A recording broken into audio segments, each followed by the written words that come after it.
তাহলে বরং থাক, তোমাকে কোনো দায় দায়িত্ব মেটাতে হবে না। আমাদের জীবন নিয়ে ভাবার দরকার নেই তোমার, ছাড়ো। না নীল, আজ তোমরা না চাইলেও আমি নিজে থেকে অভিমান করে দূরে সরে থাকতে পারবো না, সত্যি পারবো না। তোমার দাদার ছবির দিকে তাকিয়ে মনে মনে একটাই কথা বলে চলেছি, ওর যা যা কাজ ও শেষ করে যেতে পারেনি, সেই সব কাজ আমাকে শেষ করতে হবে, করতেই হবে। তাই এত সহজে আমার ছুটি নেই, বুঝলি? ছুটি? কে ছুটি দেবে তামুকু ভূমি দিদি? কেউ ছুটি দেবে না। মু ততদিনই ওই ঘরটাতে রইবি যেতে দিন তমে মোর সাঙ্গরে থাকবে। কি পাগল হয়ে গেছিস? নিজের বরের সঙ্গে সংসার করবি, তার মাঝখানে আমাকে কেন টানা রে? মু যে কোনোদিনই শুধুমাত্র নিজের স্বামীর সাঙ্গরে সংসার করতে চাইনি, সেটা তোমার থেকে বেশি ভালো আর কেউ জানে না ভূমি দিদি। মু সব সময় সবার সাথে থাকতে চেয়েছি। মোর সংসারে যেমিতি মোর স্বামী থাকবে, মোর শ্বশুর ঘরের লোকজন থাকবে, তেমনি মোর দিদিও থাকবে। পাগলের মতো বকে চলেছে মেয়েটারে। না ভূমি দিদি, মো কিচ্ছি পাগলের মতো বকছি না। মোর জীবনের অনেকগুলো দিনই তো কেটে গেল একা একা। মরে তো আর চাইনি, বেঁচেই তো রয়েছি। বাকি দিনগুলো না হয় সেভাবে কাটিয়ে দেব, কিন্তু মোর সংসারে সবার সাথে একসাথে থাকতে চাই ভূমি দিদি। কাজলের কথা আমি 100% সমর্থন করছি। এ ব্যাপারে কাজল যা বলেছে আমারও তাই মত। ওরে বাবা রে বাবা, আচ্ছা আচ্ছা আচ্ছা, ঠিক আছে ঠিক আছে, যা বলছো তাই হবে। কিন্তু এসব কথাগুলো এখন বাদ দি, যে কথাটা বলতে এসেছি সেটা ভালো করে বলি।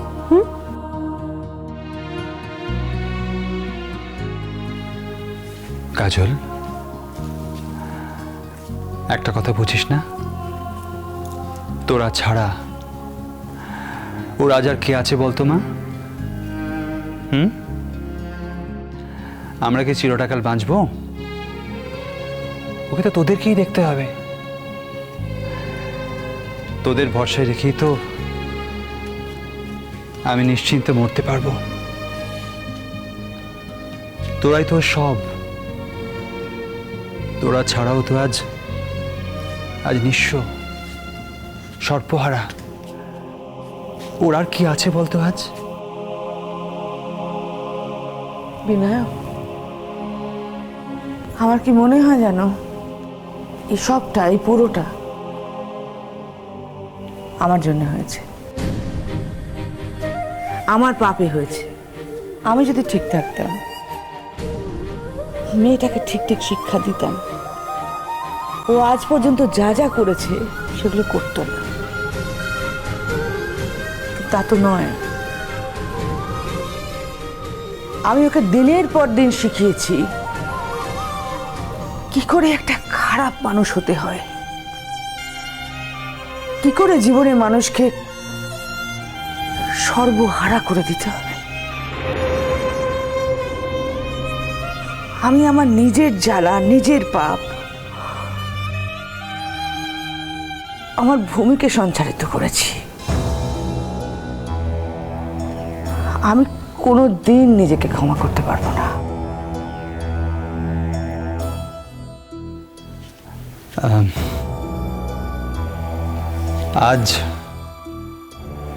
আজ এসব কথা থাক। তোমরা দুজনেই বুঝতে পেরেছো যে জীবনের আসল মানেটা কি। এটাই সব থেকে বড় কথা। দেখো, আমার মেয়ে ভূমি, এই যে ভূমি আজ আজ কাজলের বিয়ে দিচ্ছে,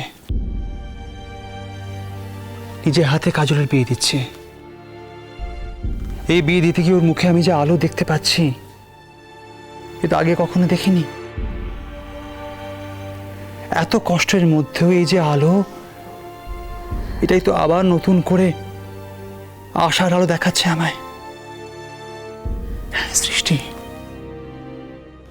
বিশ্বাস কর, ওর মুখের এই যে আলোর বিভা, এই যে জ্যোতি, আমি এটা থেকে নিশ্চিত যে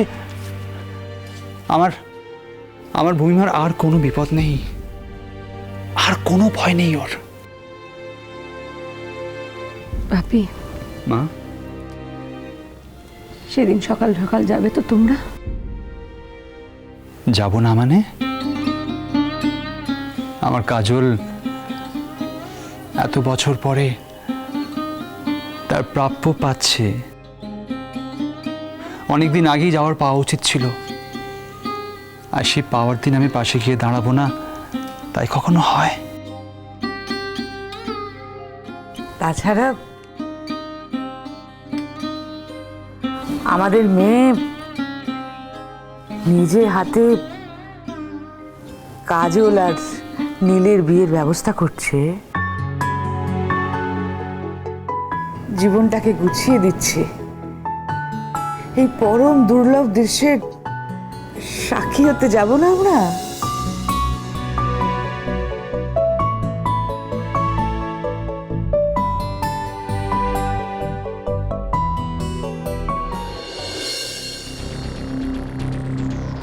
বিয়েটা আমার ছেলে দেওয়া হচ্ছে বাবা, আমার ছেলের বিয়েটা দেওয়া হচ্ছে, আমার ছেলের জীবনটা ছারখার হয়ে যাচ্ছে, আর আমি সেটা বসে বসে দেখবো না বাবা। আমি সেটা কিছুতেই মানবো না, এটা তোমাকে পরিষ্কার বলে দিলাম, আমি কিছুতেই মানবো না। কি ভেবেছে কি? হ্যাঁ, এখন ভালো মানুষই দেখাচ্ছে, এখন ভালো মানুষই দেখাচ্ছে। আজকে নীলকে অফিস কামাই করে কোথায় নিয়ে গেছে আমি জানি না ভেবেছে, কিচ্ছু জানি না মনে করেছে। আচ্ছা শুভ, এই সব কথাগুলো আমার সামনে বলে তুমি কি প্রমাণ করতে চাইছো বলো দেখি? হ্যাঁ, কি প্রমাণ করতে চাইছো? আমি তো বলেই দিয়েছি যে আমি আর এসব ব্যাপারে নেই, সবাই মিলে যা সিদ্ধান্ত নিয়েছে তাই হবে। বাবা, বাবা তুমি এখন বলছো তুমি নেই? আমার বেলায় বলছো? আমার বেলায় তুমি এই কথাটা বলতে পারলে? যখন তোমার সামনে নীলের বিয়ের কথা বলতে হলো তখন তো তুমি কোনো প্রতিবাদ করলে না। কেন? কেন তখন কোনো প্রতিবাদ করলে না তুমি? কেন তখন তুমি এই কথাটা বললে না যে তুমি কোনো ব্যাপারের মধ্যে নেই, যে কথাটা তুমি এখন বলছো? তখন কেন বললে না তুমি? আমাকে তো একা বলেন। অদ্ভুত। আমি কি সেখানে একা ছিলাম? না, কথাটা বলেছিল আমার যিনি অভিভাবক তাকে। সেখানে আমি কে? বাবা তুমি আমাকে বোকা বানাচ্ছ নাকি? হ্যাঁ, কি আজে বাজে বোঝাচ্ছ আমি বুঝতে পারছি না। জ্যাঠামশাই কদিন এসছেন, বয়সে বড় হয়তো, হ্যাঁ ঠিক আছে, তার জন্য তিনি বাড়ি সরময় করতে হয়ে যাবেন তা তো হতে পারে না, কিছুতেই হতে পারে না, আমি মানবো না। খবরদার শুভ,